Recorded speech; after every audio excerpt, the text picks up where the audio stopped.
Hello Mila, hello Jack, hello everybody else who's watching, and welcome to Storytime with Grandad. Today's book is from Postman Pat, and it is Postman Pat and the Tuba. It had been a quiet week in Greendale. Nothing much had happened. Pat trimmed the hedge on Monday. It rained on Tuesday. Miss Hubbard bought a new hat on Wednesday, and Alf's cow had a calf on Thursday. That was about all the news. A quiet week. What a sleepy old place, said Pat. Boring, said Katy and Tom. And then something happened that woke everyone up. It all began with a poster in the post office. It said, Greendale Fete, admission free, with pictures of roundabouts and balloons and stands all around the words. Everyone was full of ideas for the fete. We must have lots of stalls, said the Reverend Timms. Swings and roundabouts, said Katy and Tom. Jam and cakes, said Dorothy Thompson. There's plenty in my attic, said Granny Dryden, for 2 or 3 stalls. And when Pat called with the letters, she said, Do climb up, Pat, and have a look. So that's what Pat did. What have you found? Called Granny Dryden from the bottom of the ladder. Achoo, said Pat. Dust and achoo! More dust. What else? Hats and bats, boxes and bulging bags. Oh, and this. What is it? I'm not sure. Looks like part of a ship. A big round brassy thing. Oh, Pat, it's nothing to do with the ship. It's boom. Pat, are you all right? Yes, I just blew into it. I found out what it is. It might sound like a ship, but it's an umpire thing for a band.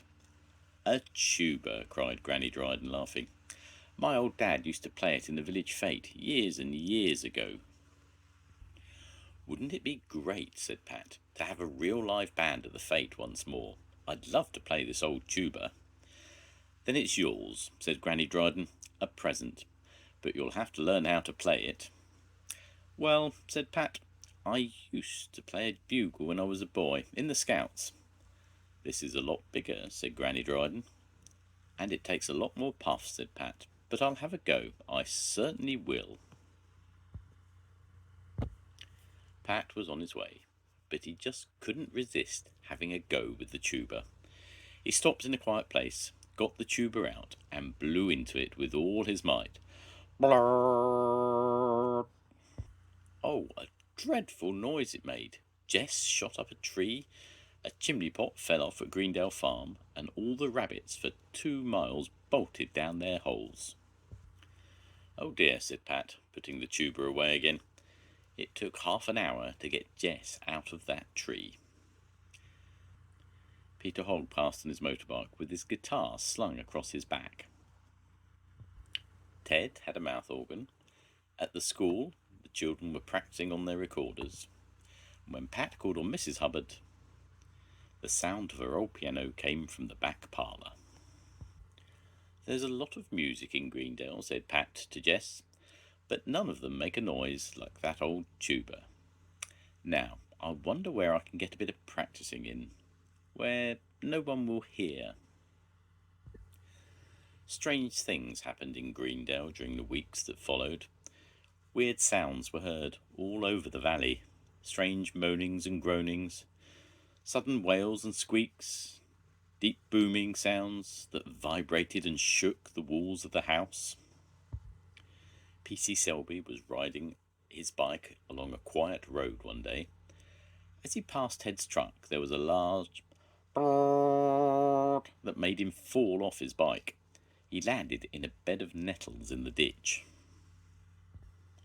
A floom in the village street made Mrs. Pottage drop all her shopping. A sudden gloomph made Alf think he had a puncture.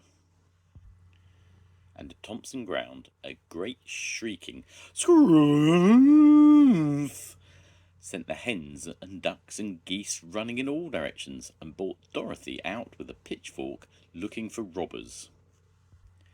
Greendale was no longer the quiet place it had once been. What was going on? Was it ghosts? Was it flying saucers? A secret aircraft being tested? Nope, it was none of these. It was Pat practicing on his tuba. And when P.C. Selby and the Reverend Timms caught him one night in a field behind the church, Pat said, "I just wanted to practice. I thought no one would hear me." "Now then," said P.C. Selby, "this won't do, Pat. Giving folks a fright." "Nonsense," said Reverend Timms. "Pat only wants to make music. Most commendable. Now, Pat, why don't you pop along to see Major Forbes? He used to play the tuba in the army band. I'm sure he could give you a few lessons. You never know, we might have a tune from you for the village fete. That would be wonderful." "That's a great idea, Reverend," said Pat. The very next day, Pat did as the Reverend had suggested. The Major was delighted to see Pat. He turned out all his old music, and they set to work there and then. There were still more strange sounds from Greendale to suffer. The windows of Garner Hall shook with many a boom and brumph. As time went by, the sounds grew gentler, turning into a regular umpa umpa. Old tunes came drifting across the fields. People began to stop to listen and smile and tap their feet. Pat was making real music at last. And then other plans were afoot. More people began arriving at Garner Hall. Peter with his guitar, Katy and Tom with their recorders, Miss Hubbard with a bundle of books under her arm. The sounds of music swelled larger and larger from the windows of Garner Hall. Then came the time for the fete. When all the stalls were ready, Ted fixed up the old record player, as he said, "just in case we need it." But it blew a valve in the middle of the first record, and there was no way of mending it. "Forward the new Greendale mixed band," said the Major. With a proud umpa umpa, Pat led the band out from the village hall, playing with all their might. "I brought my mouth organ," said Ted. "Mind if I join in?" "All welcome," roared the mayor. With a 1, 2, 3, and the band let fly with all its might and main. What a noise it made, but it got better and better as the afternoon wore on. "Just like the old days, when I was a lass," said Granny Dryden. "Isn't it just grand?" The fete was a tremendous success. When it was all over and everything had been packed away, it seemed so peaceful. "Well," said Pat, "it's nice to be quiet, sometimes."